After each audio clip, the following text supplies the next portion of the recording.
Let's just get this out of the way immediately. Harry Potter and the Half-Blood Prince is the movie where the cinematographer apparently forgot to pay the electricity bill. Seriously, I have watched this film on 3 different TVs, and I still feel like I'm squinting through a pair of dirty sunglasses the entire time. It's actually kind of impressive how they managed to make a magical castle look like a grimy underground parking garage. The color grading isn't just dark, it's sickly green. It feels like the entire movie was dipped in a vat of cold spinach soup before they released it to theaters. But look, visual aesthetics aside, this story is fundamentally bizarre because it's having a major identity crisis. On one hand, you have the imminent threat of the most dangerous dark wizard of all time returning to murder everyone you love. The stakes have literally never been higher. On the other hand, the movie spends a solid 70% of its runtime focusing on who is holding hands with whom in the hallway. It is a war movie disguised as a cheesy high school rom-com. It's like if you took Saving Private Ryan and spliced it with Mean Girls. We need to talk about the romance because honestly, it is a mess. I don't know who decided that Ron Weasley needed to be the center of a love triangle, but it is excruciating to watch. Lavender Brown is terrifying. She isn't a girlfriend, she is a koala bear clinging to a eucalyptus tree. The Wan necklace, the fogging up the windows with her breath, it's pure, unfiltered cringe.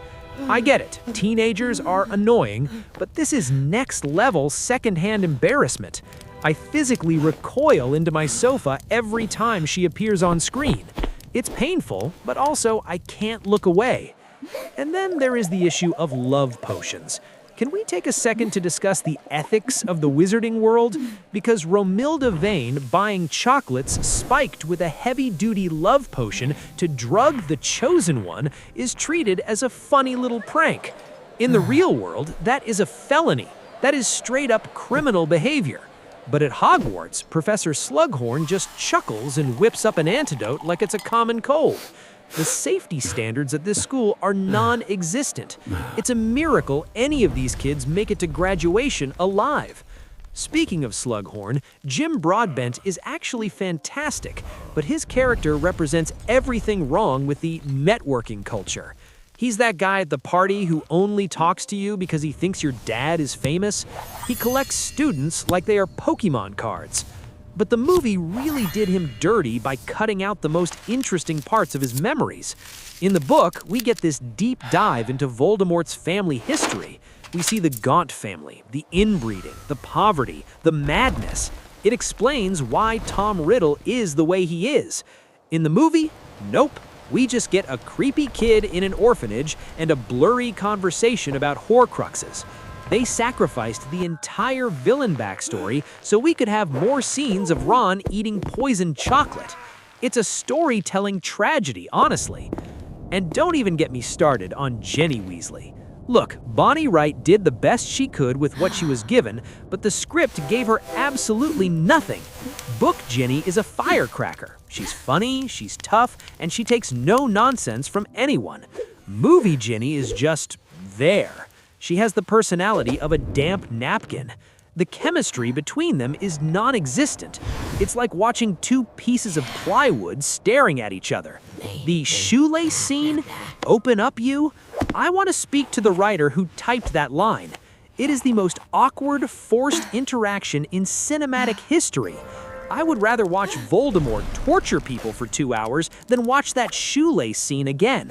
It makes 0 sense why Harry falls for her in the movie other than, well, the script says so. However, we have to give credit to the MVP of this film, Felix Felicis. The liquid luck sequence is Daniel Radcliffe's finest moment. He stops acting like a brooding hero and starts acting like a weird, high little goblin, and it is absolutely delightful. The way he talks back to Slughorn, the weird little pincers motion he makes with his hands, the way he says hi to Aragog's funeral party, it is comedic gold. It's the only time in the entire series where Harry actually seems to be enjoying being a wizard. Then, just to give you emotional whiplash, the movie pivots to the cave scene. This is where the tone shift hits you like a truck. We go from ha-ha funny quotient to Dumbledore is drinking torture juice in 5 minutes flat. It is genuinely disturbing to watch. The sound design in that cave is horrifying. The Inferi, those slimy water zombies, are nightmare fuel. For a movie rated PG, it pushes the boundary hard. Watching your wise old mentor screaming in agony while forced to drink poison is not exactly a fun family movie night vibe. And let's talk about Draco Malfoy. This is the only movie where Draco is actually a compelling character. He's not just a bully anymore. He's a terrified kid who has been given a suicide mission. You can see the stress eating him alive. Tom Felton acts his heart out. The scene in the bathroom where he's crying, you actually feel bad for him. He's trapped. He doesn't want to kill Dumbledore, but if he fails, Voldemort kills his entire family. It adds a layer of complexity that the earlier movies lacked. But of course, Harry walks in and slices him open with Sectum Sempra, another moment where Harry just uses a spell he found in a random book without knowing what it does. Harry is really bad at risk assessment. Oh, a spell for enemies? Let me just try it on a classmate. The climax on the astronomy tower is iconic, though. The lighting finally works here. The silence when Snape walks up? Chills. Severus, please. Those 2 words sparked a million fan theories that lasted for years. It was the moment that broke the internet before breaking the internet was a thing. Snape killing Dumbledore is the ultimate plot twist, even if you read the book and knew it was coming. The way Alan Rickman delivers the curse is so cold, so detached. It makes you hate him with every fiber of your being, which is exactly what makes the twist in the next movie so good. But then the movie ends on kind of a weird note. In the book, there is a massive battle at Hogwarts. The Deed Eaters are fighting the students and teachers. It's chaos. In the movie, the Deed Eaters just smash up the Great Hall a bit and leave. They break some plates, set Hagrid's hut on fire, and then just bail. It feels a bit anticlimactic. I guess they were saving the budget for the final movie, but it feels weird that they just walked out of the castle without anyone really stopping them. And the wands up scene. Look, I know some people think it's cheesy, everyone raising their lit wands to clear the dark mark in the sky. It is cheesy, it's extremely melodramatic, but I don't care. I cry every single time. I am weak for communal displays of grief. The music swells, the light pushes away the skull, and you realize that the safety of Hogwarts is gone forever. Dumbledore was the shield, and now the shield is broken. It's a powerful visual metaphor, even if it wasn't in the book. Ultimately, Half-Blood Prince is a frustrating movie. It cuts out the most important lore, the Gaunt ring, the cup, the locket history, the diadem hint, essential stuff for understanding the Horcruxes. It forces Harry to guess what the Horcruxes are in the next movie rather than actually knowing.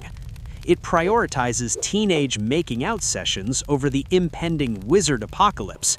It wastes the potential of the Half-Blood Prince mystery itself.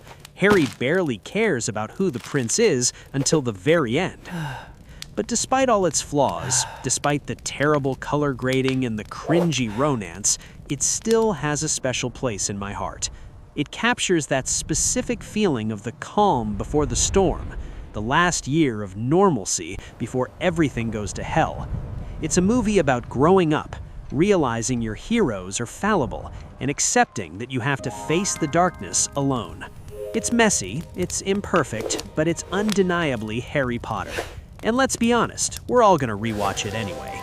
We're gonna sit there, complain about the shoelace scene, laugh at Wan and cry when Dumbledore falls because we are trapped in this fandom forever.